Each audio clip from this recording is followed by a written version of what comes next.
सम्मानित साथियों, नमो बुद्धाय, जय भीम। हमेशा की भांति एक बार पुनः हम लेकर उपस्थित हो चुके हैं आज का डॉक्टर अंबेडकर संदेश। डॉक्टर अंबेडकर संदेश में नियमित तौर पर हम बाबा साहब के स्पीच को लेकर आप तक पहुंचते हैं। आज भी हम 23 फरवरी 1941 का भाषण लेकर उपस्थित हुए हैं। आपने महसूस किया होगा, जो साथी पिछले एक वर्ष से लगातार डॉक्टर अंबेडकर संदेश को सुन रहे हैं, निश्चित रूप से आपने महसूस किया होगा कि बाबा साहब का हर स्पीच यूनिक होता है, हर भाषण नया होता है, हर भाषण में पिछले भाषण से अतिरिक्त चीज़ें होती हैं, अलग बातें होती हैं। इसलिए बाबा साहब का हर स्पीच आपको सुनना चाहिए। आज 23 फरवरी 1941 का भाषण का जो विषय है, हम आपको बता दें। बाबा साहब कहते हैं कि मैं पूछता हूँ, अस्पृश्य गवर्नर क्यों नहीं हो सकता। यानी कि बाबा साहब ये कहने की कोशिश कर रहे हैं कि अस्पृश्य समाज के लोग उच्च पदों पर क्यों नहीं रह सकते हैं। निश्चित रूप से रह सकते हैं। ये व्यवस्था देने के लिए बाबा साहब ने जो आंदोलन चलाया, अंततः उसको परिणाम में भी बदला। और यही कारण है कि आज हम सब लोग अच्छे अच्छे पदों पर विराजमान हैं। आज के डॉक्टर अंबेडकर संदेश में इन्हीं महत्वपूर्ण बातों को लेकर और साथ ही साथ इमारत फंड के बारे में, कैसी इमारत बाबा साहब चाहते थे इस संबंध में, और इसके बाद में स्पीच समाप्त होने के बाद 3 प्रस्ताव पारित होते हैं। वो 3 प्रस्ताव क्या है उस पर भी हम लोग बातचीत करेंगे। लेकिन अब हम बिना विलंब के शुरू करने जा रहे हैं आज का डॉक्टर अंबेडकर संदेश, जो कि हमेशा की भांति प्रसारित किया जा रहा है स्थान Buddha Bodhisattva Ambedkar international centre BBAIC, Sarnath, Varanasi, राज्य उत्तर प्रदेश, देश भारत के सौजन्य से। विषय मैंने पहले ही आपको जिक्र कर दिया है। मैं पूछता हूँ, अस्पृश्य गवर्नर क्यों नहीं हो सकता। बाबा साहब डॉक्टर अंबेडकर संपूर्ण वाङ्मय खंड 39 का पेज नंबर 319 से 323 तक। स्पीच थोड़ा सा लंबा है, लेकिन आप धैर्यशाली हैं, धैर्यवान हैं, और इसलिए मुझे पूरा भरोसा है कि आप धैर्य के साथ वीडियो को अंत तक वॉच करेंगे। 23 फरवरी 1941 को तडवले में आयोजित सोलापुर जिला और मुगलई मराठवाड़ा विभाग की महार मांग ईमानदार परिषद के लिए अखिल भारतीय अस्पृश्यों के नेता वंदनीय डॉक्टर बाबा साहब भीमराव अंबेडकर दिनांक 2 फरवरी 1941 की सुबह तडवले स्टेशन पहुंचे। वारसी के आगे हर स्टेशन पर अस्पृश्य समाज की ओर से उनका सत्कार होने के कारण आज गाड़ी तडवले में आधा घंटे देर से पहुंची थी। वहां से फूल पत्तियों से सजी 50 बैल जुती गाड़ी में उनका लता पल्लवों से सजे रास्ते पर जुलूस निकाला गया, और यहाँ पर नारेबाजी भी होती है, सुंदर सी अंबेडकर कौन है। तो दूसरा आवाज़ आता था कि दलितों का राजा है। तो इस तरह की जयकार ध्वनि से तडवले का वातावरण गूंज उठा था। इसी प्रकार हंसी खुशी जुलूस परिषद के सामियाने तक आते ही सैकड़ों महिलाओं ने बाबा साहब के आगे घड़ों से पानी उड़ेल कर सड़क बुहारी, नारियल से उनकी नज़र उतारी, उन्हें आशीषते हुए उनकी आरती उतारी। कितना प्रेम स्नेह था समाज का बाबा साहब के प्रति, तो जो आप यहाँ पर देख पा रहे हैं। ये निश्चल प्रेम बाबा साहब के प्रति बाबा साहब को मोटिवेट कर रहा है, मनोबल बढ़ाने का कार्य कर रहा है। कई महिलाओं ने हमारी ये छोटी सी भेंट इमारत फंड के लिए लीजिए कहते हुए कुछ पैसे भी दिए। ये महत्वपूर्ण बात है, जो बाबा साहब इमारत बनाने की बाबा साहब ने ठान लिया है, उसके लिए इमारत फंड के लिए यहाँ पर सहयोग भी महिलाएं दे रही हैं। दूसरे दिन यानी 23 फरवरी 1941 की सुबह 9:45 पर को 10,000 श्रोताओं से भरे मंडप में ईशस्तवन के साथ परिषद के कामकाज की शुरुआत हुई। और यहाँ पर बाबा साहब का स्पीच होता है, और स्पीच में बाबा साहब क्या कुछ कहते हैं, सीधे हम स्पीच की तरफ ले चलते हैं। बाबा साहब कहते हैं, भाइयों और बहनों, आप में से कोई निजाम की रियासत से आए हैं तो कोई खालिसा हिस्से से आया है। इसलिए आज मुझे अपने भाषण के 2 हिस्से करने पड़ेंगे। वो 2 हिस्से कौन से हैं? ये यहाँ पर पहला एक खालिसा के भाइयों के लिए और दूसरा निजाम के प्रांत के भाइयों के लिए। सोलापुर जिले के भाइयों को विधायक अदालत ने बहुत सारी सरकारी पड़ती जमीन दिला दी है।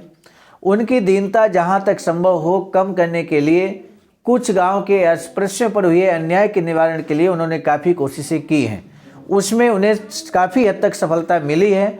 आगे भी कुछ सुधार होने थे, लेकिन राजकाज का बोझ बीच में ही सड़क पर छोड़कर कांग्रेस के बौखलाए बैल भाग खड़े हुए। ये बैल गांधी से खौफ खाते हैं। गांधी कोई गप उड़ाते हैं और उनके भाट दिमाग पर पर्दा डाले ढोल पीटना शुरू करते हैं। कांग्रेस का हाल आज ऐसा ही कुछ है। 1885 में हिंदू लोगों के हितों की रक्षा करने के लिए ही कांग्रेस का जन्म हुआ था। इतिहास जानने के लिए डॉक्टर अंबेडकर संदेश सुनना समझना बेहद जरूरी है। सम्मानित साथियों, हम सभी इस बात से परिचित हैं, 1885 में कांग्रेस का गठन हुआ था, कांग्रेस का जन्म हुआ था। शुरुआती 25 सालों में उसे कोई ज़्यादा जानता नहीं था। मुंबई पुणे के कोई नेता व्यापारी उठे, कहीं इकट्ठा हों, कुछ प्रस्ताव पारित करें, उतना ही उसका स्वरूप था। लेकिन पिछले 20 सालों से उसके नाम का ढोल जोर से पीटा जाने लगा है। अंग्रेज लोग मिस्टर चैम्बरलेन को प्रमुख देते हैं, राज साम्राज्य चलाने की सभी जिम्मेदारी उन्हें सौंपते हैं, लेकिन उनके सार्वजनिक बर्ताव के कारण अपने को गुलामी झेलनी पड़ेगी, ये शक होते ही उन्हें प्रधानमंत्री के पद से नीचे खींच लेते हैं, अपदस्थ कर देते हैं। कांग्रेस का हाल ऐसा नहीं है, उसके पास व्यवहार ज्ञान या चतुराई नहीं है। 1940 को वह लगभग 1911 का साल मान रही है, लेकिन अब उसमें कोई दम नहीं रहा। कांग्रेस की गंगा से अलग निकलकर हिंदू सभा की यमुना अपने अलग प्रवाह से बहती जा रही है। मुसलमान मुस्लिम लीग के झंडे के नीचे हैं। मुस्लिम लीग का प्रवाह बिल्कुल अलग राह से बहता जा रहा है। मुसलमानों का दबदबा बढ़ा है। कांग्रेस सरकार को झुकाने की ताकत कांग्रेस या हिंदू सभा में नहीं है, ये केवल मुस्लिम लीग की ही कर सकता है। हिंदुस्तान के वायसराय लॉर्ड लिनलिथगो ने विधिमंडल के पुनर्गठन की योजना प्रस्तुत की। तब अहंकार और उद्यमता का प्रदर्शन करते हुए कांग्रेस ने अपनी भूमिका स्पष्ट की। पहले सत्ता कांग्रेस के हवाले करें, फिर कांग्रेस तय करेगी कि मुस्लिम लीग अस्पृश्य या अल्पसंख्यकों को उसमें लेना है या नहीं, अगर लिया तो किस अनुपात में लेना है, किस व्यक्ति को लेना है आदि। ये कांग्रेस का दुराग्रह था। अगर किसी व्यक्ति को अहंकार हो तो यह चिंता की वजह नहीं है, अपने कर्मों का फल वह अकेला भुगतेगा। लेकिन जब किसी व्यक्ति के अहंकार का असर उस व्यक्ति को प्राप्त पद के कारण बाधक होता है, तब सभी के उस बारे में सोचने की जरूरत होती है। राष्ट्र के हित के लिए झूठी, दंभपूर्ण और अहंकारी मानसिकता पर रोक लगानी होगी और राष्ट्र कार्य को सही दिशा में आगे ले जाना चाहिए। लेकिन गांधी के बिफरे बैल उसे रास्ते में ही छोड़कर हिंदी राजनीति का पूरा बंटाधार कर दिया है। गांधी के नियमों के अनुसार चलने वाले हरिजन सेवक संघ का भी वही हाल है। अस्पृश्यों को साक्षर बनाने के लिए वे कहीं कोई छोटा सा स्कूल खोलेंगे, इस्तेमाल के लिए नया कुआं खोद देंगे, लेकिन ये काम सरकार भी यथाशक्ति कर ही रही है। हरिजन सेवक संघ वालों से मैं विनती करता हूं कि भाइयों, अस्पृश्यों को अगर पानी पिलाना हो तो समता से पिलाइए, समता से। हमें विषमता को खत्म करना है। ऐसे छोटे मोटे उपायों से वह नष्ट नहीं होगी। शरीर के नाजुक हिस्से पर उगे फोड़े को ठीक करना हो तो तेल पानी लगाकर फिटकारी घुमाने से क्या काम चल जाएगा। हरिजन सेवक संघ कांग्रेस और गांधी मुसलमानों की मनुहार करेंगे, राजाओं की मनुहार करेंगे, लेकिन अस्पृश्यों के बारे में बिल्कुल नहीं। गांधी को हिंदू गवर्नर चाहिए, हिंदू कलेक्टर चाहिए। मैं पूछता हूं कि अस्पृश्य गवर्नर क्यों नहीं चाहिए, अस्पृश्य कलेक्टर क्यों ना हो। लेकिन गांधी बस यही तो नहीं चाहते। मध्य प्रांत में डॉक्टर खरे एक अस्पृश्य को दीवान का पद देते हैं तो तुरंत गांधी का पित्त खोलता है। वे डॉक्टर खरे पर भिन्नाए। सही समय आते ही मैं उनके बीच हुआ पत्राचार उगाड़ने वाला हूँ, सार्वजनिक करने वाला हूँ। संक्षेप में बताना हो तो गांधी का आंदोलन, उनका सार्वजनिक परिवार अस्पृश्यों के संदर्भ में इसी प्रकार पक्षपातपूर्ण रहा है। किस तरह से गांधी जी अस्पृश्यों के बारे में पक्षपातपूर्ण रवैया अपनाते हैं, ये यहाँ पर बाबा साहब पूरी पोल खोल कर रख देते हैं गांधी जी के बारे में। क्या आप भी मानते हैं कि गांधी जी अस्पृश्यों के संबंध में पक्षपातपूर्ण रवैया अपना रहे थे? यदि आप भी ऐसा ही मानते हैं तो कमेंट सेक्शन में अपनी प्रतिक्रिया जरूर दीजिएगा। सम्मानित साथियों, परिवार चलाना हो तो नून मिर्च लकड़ी की भी जरूरत होती है। गांधी के इस परिवार को सेठ साहूकारों से ये सब मिलता रहता है। आज कांग्रेस का जो नाम हुआ है उसमें गांधी का कोई योगदान नहीं रहा है। वह 1 करोड़ रुपए के फंड की करामात है। अपनी गृहस्थी हमें खुद ही चलानी होगी, लेकिन वह चलाने के लिए ना हमारे पास कोई साधन है, पैसे भी नहीं है और फंड तक नहीं है। लेकिन यही सोचकर हताश होकर बैठेंगे तो इस आपाधापी में हम टिक नहीं सकते। हमें तो सम्मान से जीना है और इस प्रकार जीना हो तो अपने हक की राजनीतिक सत्ता हमारे हाथ में होना जरूरी है। महारकी का लोभ और कितने समय तक हम सीने से लगा कर रहेंगे। मैं भी 8 आने का वतनदार हूँ, क्या फ़ायदा। मैंने इसीलिए वतनदारी का लोभ त्याग दिया है। आज भी मेरे घर की छत से टांग कर रखे हुए भगवानों की मूर्तियाँ इस प्रश गाँव वाले शादी विवाह के समय बाजे गाजे के साथ ले जाते हैं। एक बार इसमें रुकावट आई तो गांव में महामारी आई। अपने सार्वजनिक कार्य को इस प्रकार महामारी का शिकार होने से बचाइए। अपने आंदोलन के काम में रुकावट ना आए, वह निरंतर चलता रहे। इसलिए मैंने मुंबई में 2.5 लाख रुपयों की एक इमारत बनाने का निर्णय लिया है। सम्मानित साथियों, बाबा साहब वैचारिकी सेंटर एक सुंदर सा इमारत बनाना चाहते थे। उसी की बात बाबा साहब यहाँ करते हैं कि 2.5 लाख रुपयों की एक इमारत बनाने का प्रस्ताव है। 2.5 लाख रुपए 1941 की बात है। हालांकि 1938 में बाबा साहब ने पहली बार यहाँ इमारत बनाने की सोची थी, लेकिन 1940 और 41 में आप देख रहे हैं लगातार बाबा साहब सिर्फ और सिर्फ इमारत को लेकर, उसकी जगह परचेजिंग को लेकर, कहाँ पर जगह हो, कितनी जगह हो और कैसे कैसे पैसा इकट्ठा किया जाए, अध्यापकों का कितना बड़ा रोल हो, ये सारी बातें यहाँ पर लगातार बाबा साहब कह रहे हैं। सबसे ज़्यादा जिम्मेदारी बाबा साहब ने अध्यापकों और शिक्षकों को सौंपी है। मेरे साथियों, लगातार आप अंबेडकर संदेश के माध्यम से स्वयं भी जानने की कोशिश कर रहे हैं। उस इमारत के कुछ हिस्से में जनता पत्रिका का दफ्तर प्रेस होगा, ये बात बाबा साहब ने यहाँ स्पष्ट कर दी है। और एक डॉक्टर अंबेडकर संदेश में हमने आपको बताया था कि किस तरह से बाबा साहब पूरी तरह से कैसी वैचारिकी सेंटर होगा, कैसे इमारत बनेगी। फर्स्ट जो फ्लोर है उसमें जनता अखबार प्रकाशित होगा, छापाखाना रहेगा और आधे हिस्से में किस तरह से रुकने के लिए कुछ कार्यालय होंगे, जो यहाँ पर स्वतंत्र लेबर पार्टी का कार्यालय रहेगा और साथ ही साथ सामाजिक जितने संगठन हैं उसके कार्यालय रहेंगे। कुछ कमरे रिहायशी होंगे जहाँ रेस्ट कर सकते हैं। सेकेंड फ्लोर किराए के लिए लगभग 16 कमरे की बात बाबा साहब कहते हैं कि 16 कमरे लगभग बन जाएंगे और उनसे किराया मिलेगा।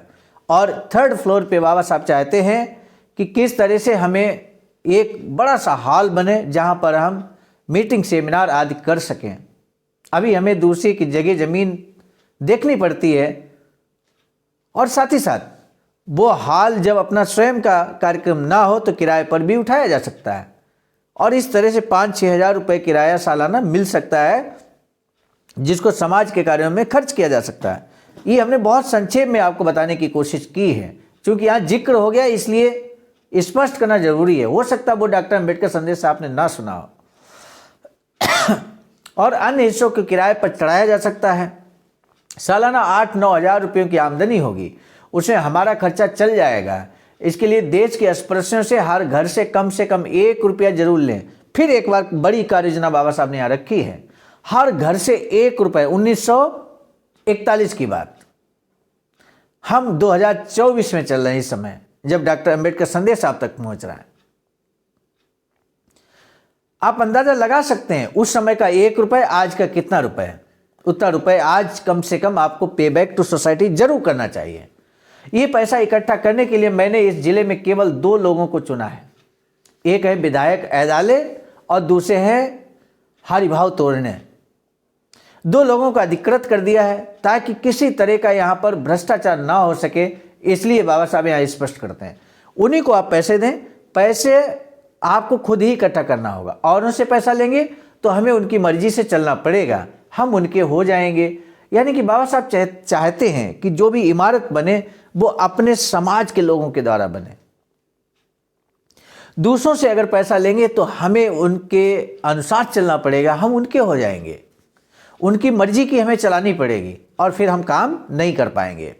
इसलिए बाबा साहब कहते हैं कि हमारा अपना समाज थोड़ा थोड़ा करके इकट्ठा करे पैसा। महाभारत के कौरव पांडवों की कहानी सुनाते हैं, कहते हैं आप जानते ही होंगे, न्याय पांडवों के साथ है, सत्य भी उनकी तरफ से है। इसका पूरा पूरा एहसास होने के बावजूद भीष्म द्रोण जैसे योद्धा कौरवों की तरफ ही लड़े, क्योंकि उन्होंने कौरवों का अनाज खाया था। आप अपनी काबिलियत के हिसाब से मदद कीजिए, मुझे आत्मविश्वास है कि मैं इमारत बनवा लूंगा। आज मैं निजाम सरकार के राज्य भाइयों के बारे में बोलूंगा। वैसे देखा जाए तो खालिसा मुल्कों में हो या निजाम के राज्य के दायरे में, दोनों जगह महारों का एक सा हाल है। हिंदुस्तान में जो 500-600 रियासतें हैं, उनमें सबसे बेहतर स्थिति में पहले दर्जे पर निजाम का राज्य है। उसकी तुलना में बड़ौदा रियासत बहुत छोटी है, लेकिन इस रियासत में अल्पसंख्यकों के पढ़ने लिखने का प्रबंध किया हुआ है। मैसूर रियासत में अस्पृश्यों को जमीनें मिली हैं, सुरती के लगान में छूट भी मिली है। उन संस्थाओं में अस्पृश्यों के हितों का ध्यान रखा हुआ दिखाई देता है, लेकिन हैदराबाद रियासत में अभी महारों की रोजी रोटी का मसला ठीक से हल हुआ दिखाई नहीं देता। वहाँ अस्पृश्यों की प्राथमिक शिक्षा का कोई प्रबंध किया हुआ दिखाई नहीं देता। लाखों एकड़ सरकारी जमीन खाली पड़ी है और अस्पृश्य लोग भूख से लड़ रहे हैं। रियासत की आर्थिक स्थिति बेहतर है, फिर समझ में नहीं आता कि बाकी ऐसा हाल क्यों है। अपनी मुसीबतें सरकार तक पहुंचाने के लिए अस्पृश्यों को संगठन बनाना चाहिए। हैदराबाद के नए बन रहे संविधान में अस्पृश्यों की जनसंख्या के अनुपात में योग्य प्रतिनिधित्व पाने की कोशिश करें। निजाम के प्रांत से आए अस्पृश्य आज मुझे देने के लिए जो रकम लेकर आए हैं, उनकी अगर अपने काम करवाने के लिए उन्हें जरूरत हो तो भी ले जाएं। सुयोग्य सही तरीके से अपनी शिकायतों की ओर सरकार का ध्यान दिलाने की कोशिश करें। जरूरत पड़ने पर उनकी सहायता कर सकता हूं। डॉक्टर अंबेडकर के भाषण के बाद निम्नलिखित 3 प्रस्ताव पारित हुए, ये ध्यान देना जरूरी है। पहला प्रस्ताव क्या है?